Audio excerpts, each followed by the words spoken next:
Iniciamos aqui mais uma edição do Democracia pela TV Assembleia. Vamos, como sempre, tratar de um tema da mais absoluta atualidade. Vamos falar sobre cyberbullying, suas consequências, que estão aí, não apenas nas conversas, mas nos noticiários mais amplos, em toda a mídia, pela pior das repercussões, a morte. Jovens cometendo suicídio depois de uma exposição pública, causado por essa forma tão moderna quanto perversa de divulgação, notadamente da intimidade das pessoas. Quando a internet, telefones celulares, outros dispositivos são utilizados para enviar textos ou imagens, degradando estas imagens, precisa, sim, de um debate constante, forte, para estabelecer condições, posições das pessoas a respeito do que é recomendável do que não é. Mas, acima de tudo, uma discussão capaz de fazer com que isto seja evitado. E a forma?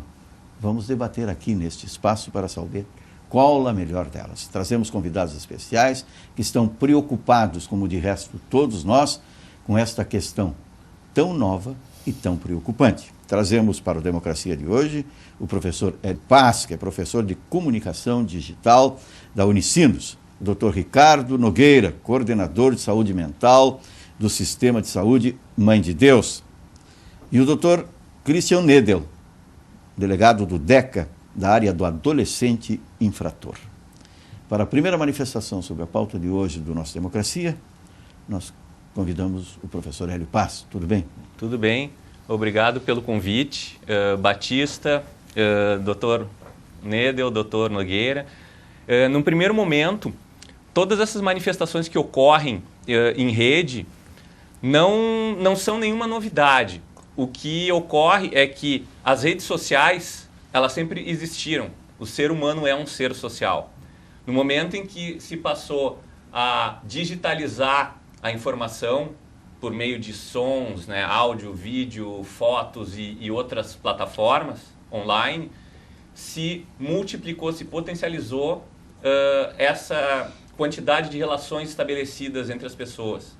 Então, a conversa que antes era íntima, ela passa a ser pública.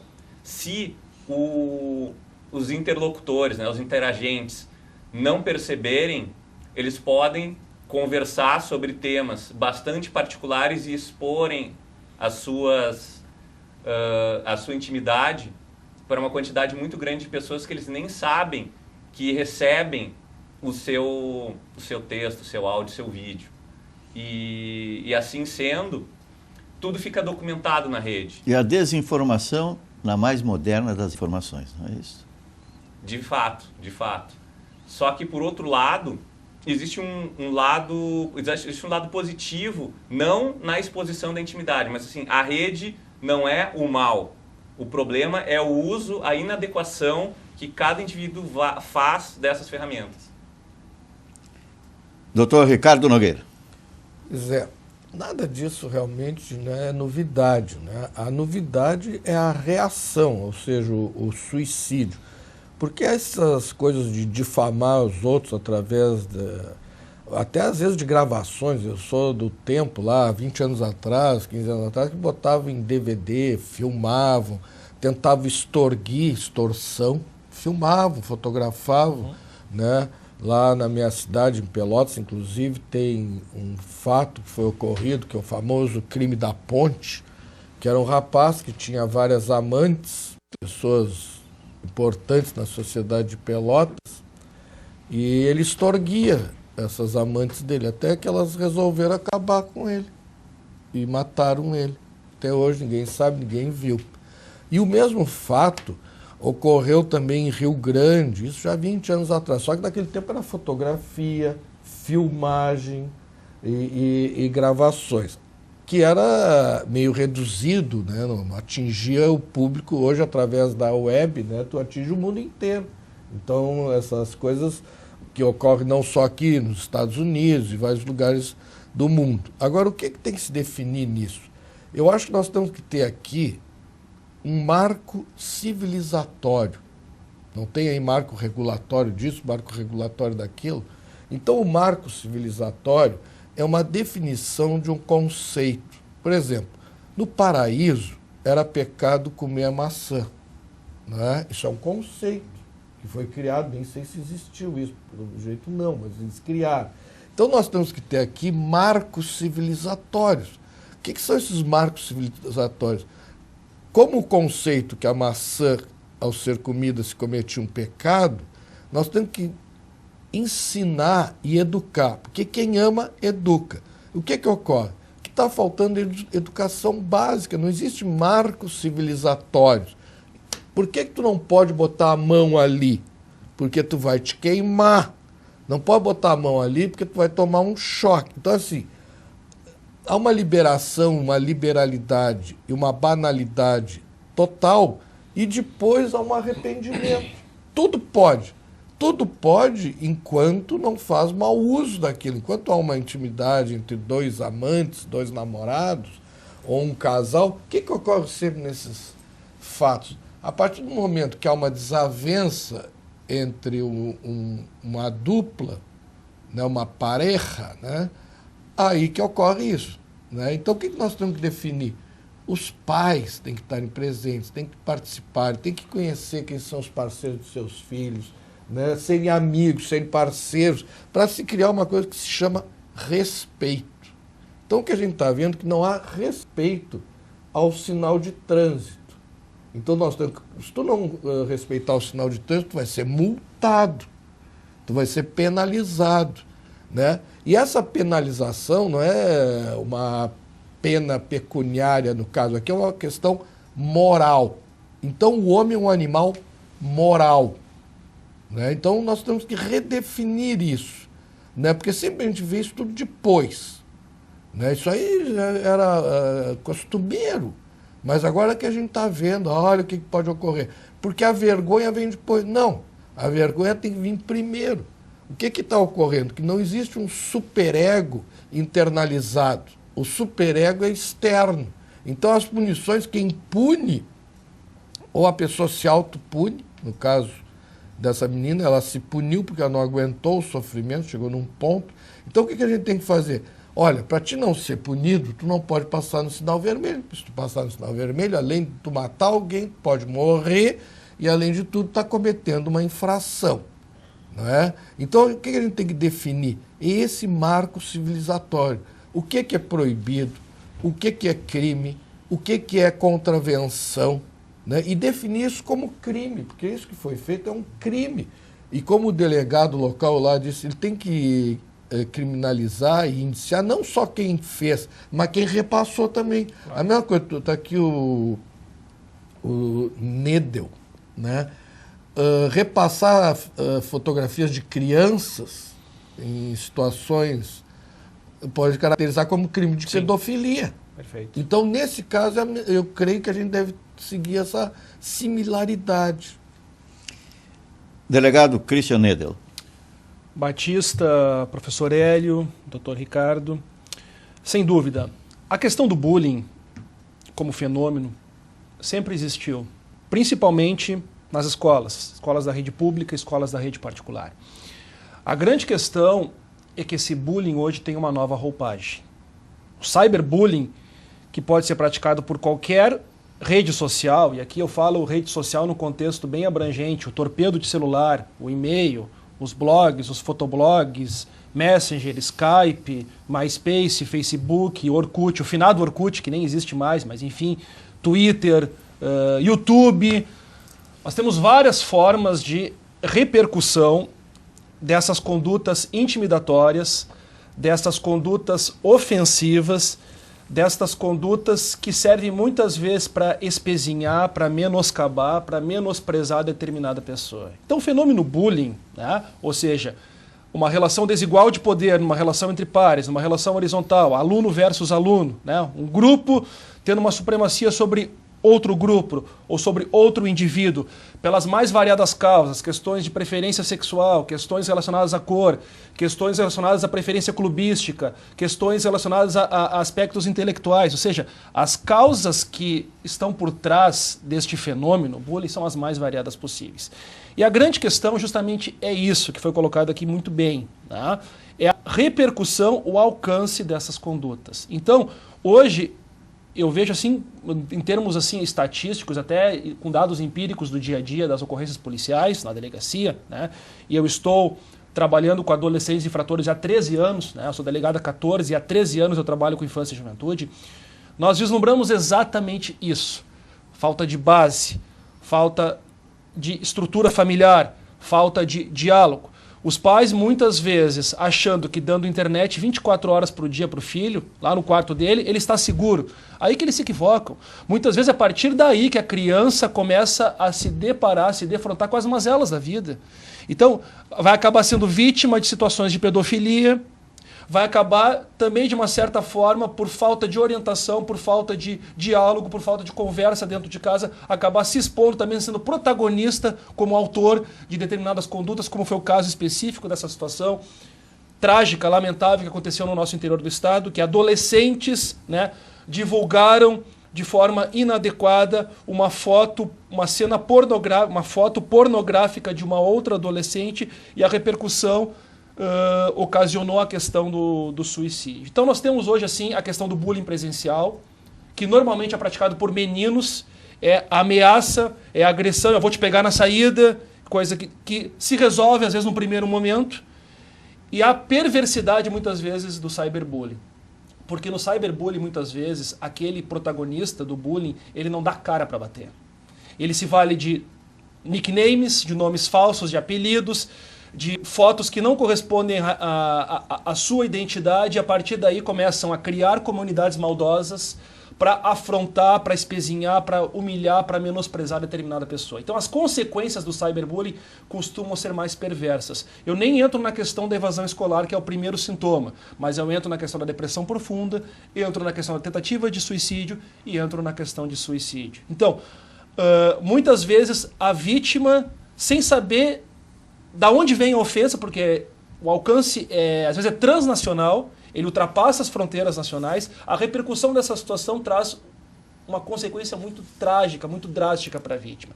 Então, o cerne da questão justamente é educação, é diálogo, é limite. O pai tem que estar atento aos passos de seu filho. Então, assim, aquelas perguntas básicas: onde está? Com quem está, o que está fazendo. Isso tem que ser do ponto de vista presencial e também do ponto de vista virtual.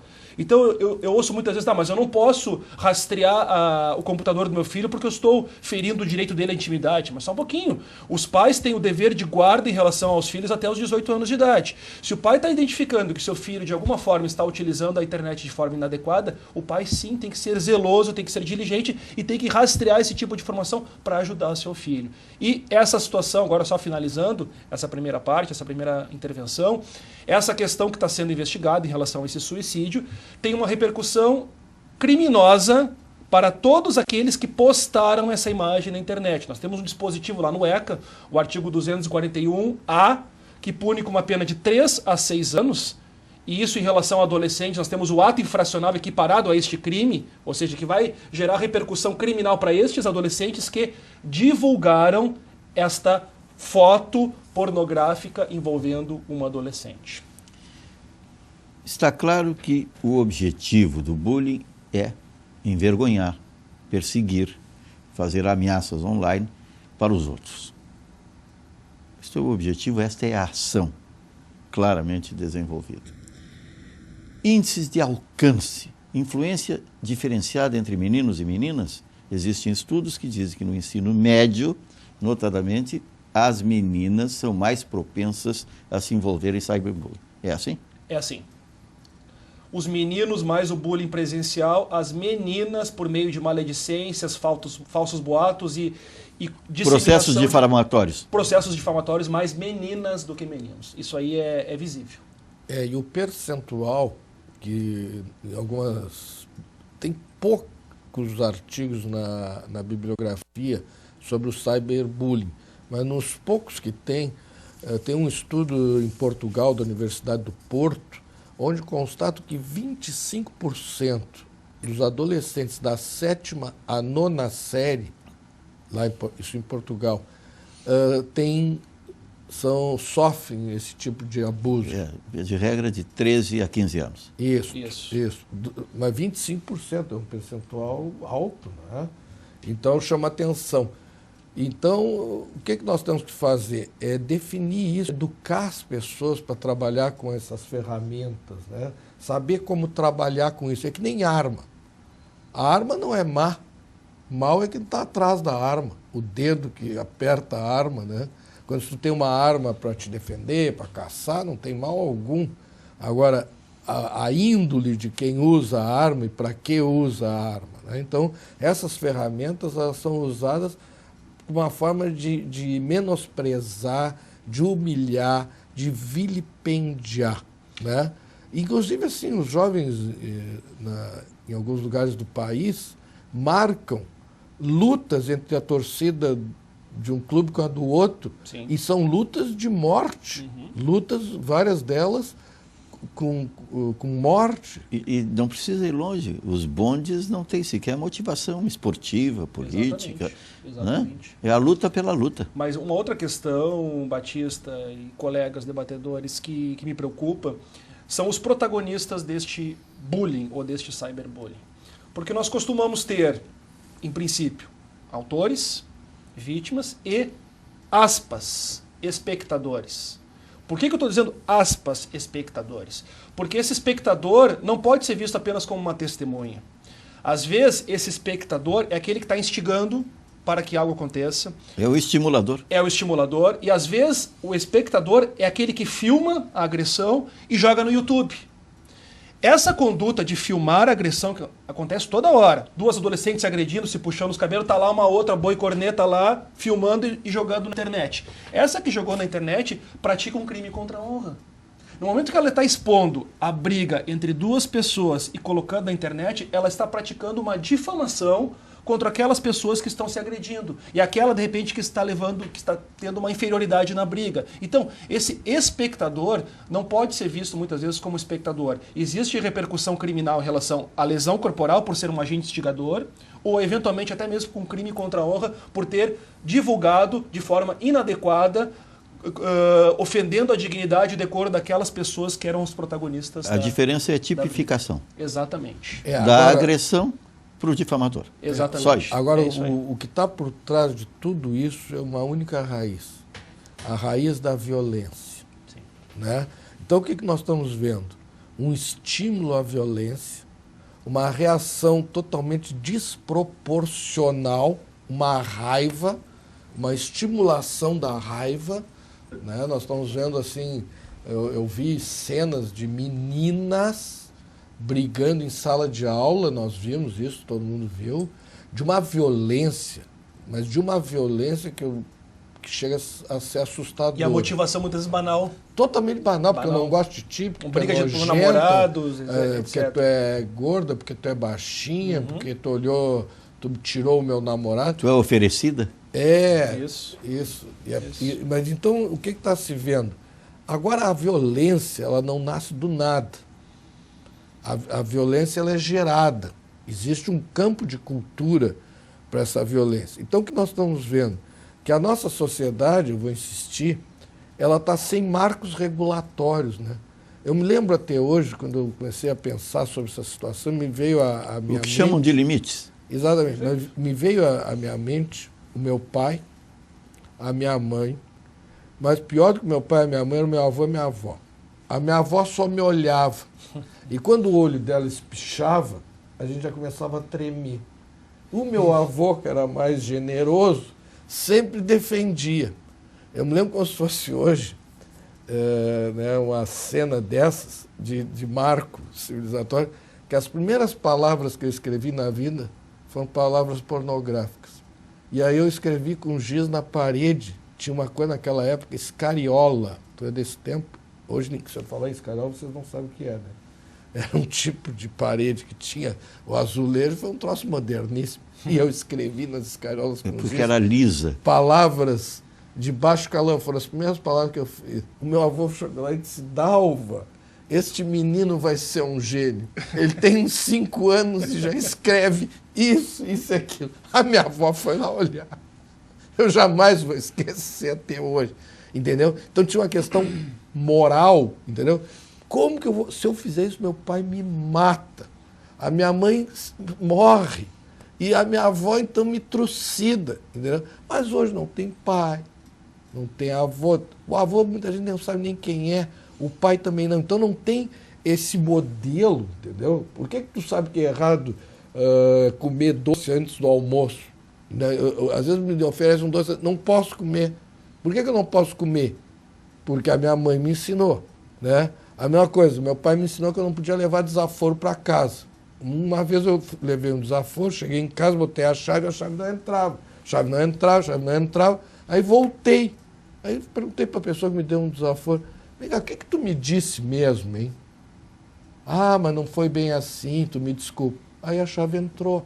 Então essas coisas elas são introduzidas dentro... São condicionantes. É o chamado inconsciente coletivo. Então tem coisa que é proibido fazer. Né? Não matarás, não roubarás. Né? Não, então, assim, o que tem que se definir hoje? Ah, nós vamos namorar a filha do seu fulano. Mas o seu fulano é da Assembleia de Deus. Para namorar a filha dele, tu pode até não ser da Assembleia de Deus, mas tu tem que ser cristão, acreditar em Deus, senão tu não entra. Aqui tu não entra, porque aqui tem normas. 10 horas da noite acabou o namoro. E só é quarta e sábado. Eu sou desse tempo. Agora não, entra, fica, dorme, entendeu? Quer dizer, tem que ter conduta. Hoje não se tem regras de conduta. Todo mundo faz o que bem entende, entendeu? Desrespeitar a professora. Os coitados dos professores apanham dos alunos e se ele levantar a voz do conselho tutelar, vai lá e processa o professor, entendeu?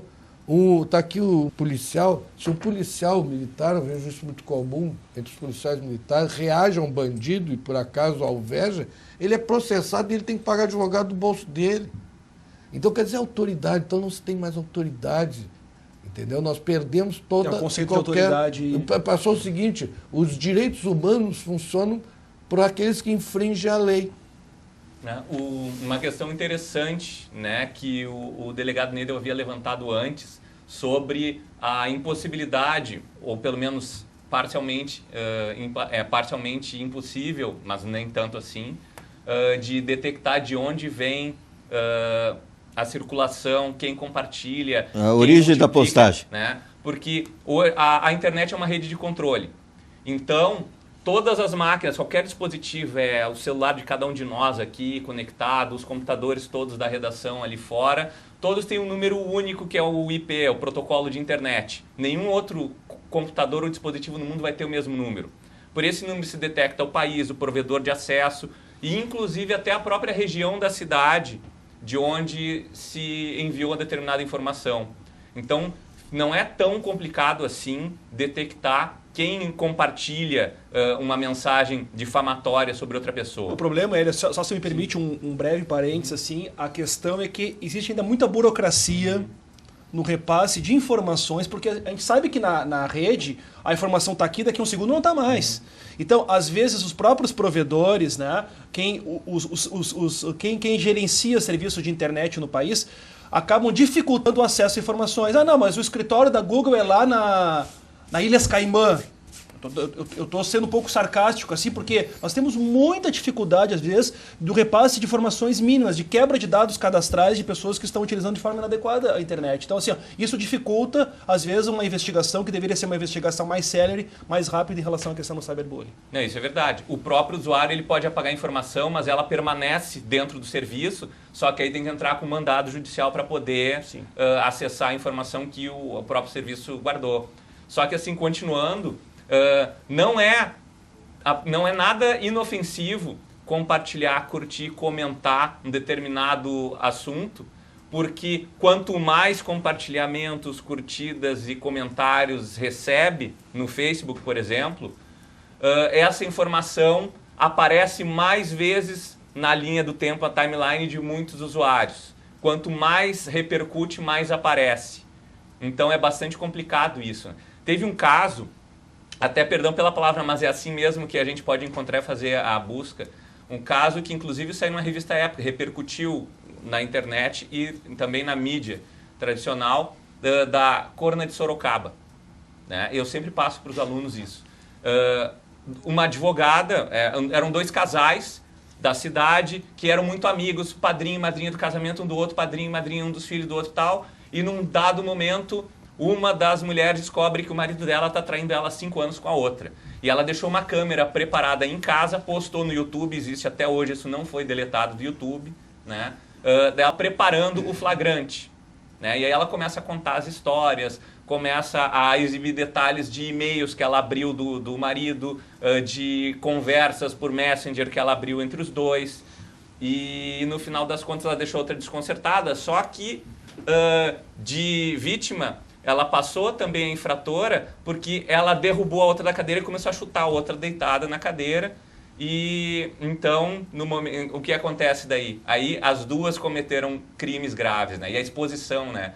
Eram 2 famílias tradicionais na cidade, então não é só, é uma questão de reputação profissional, pessoal, que envolveu a muito mais gente ali. Não foram só os casais ou os filhos. Mas por que repercutiu? Porque todo mundo se identificou com a agressora e adorou a agressão que ela fez à outra. E achou que era justo, quer dizer, era a justiça pelas próprias mãos. Sim. A sede de vingança ou de justiça, por exemplo, a pessoa compartilha e diz, ela fez o que eu faria se tivesse me traído. Sim, é o que qual é o maior pico do Ibope da novela das 9? Sempre que há esse acerto de conta entre 2 mulheres, que uma pega a mulher que pegou o outro, da outra, não é? É o maior pico. Todas as novelas viram e mexem e tem essa cena. E repete, e todo mundo adora. Então o que nós temos? Uma sociedade... E quando querem estender a novela, ficam repetindo exatamente essas cenas. Que a gente tem que entender a mente humana, né? Sabe qual é o maior prazer que tem a mente humana? Sabe qual é o maior prazer? Qual é o maior prazer que a mente humana pode ter? No meu tempo de jovem era ver a Ingrid Bergman no cinema. Tá bom. Vamos ver. Nedo, qual é o maior prazer que a mente humana tem? Qual é o maior prazer? Nos meios de comunicação? Não. Qual é o maior prazer? O maior prazer que a mente humana tem é o da vingança, da revanche. Então vocês vão ver que todas as histórias terminam na revanche. Vamos falar sobre isso também no segundo momento do Democracia aqui na TV Assembleia.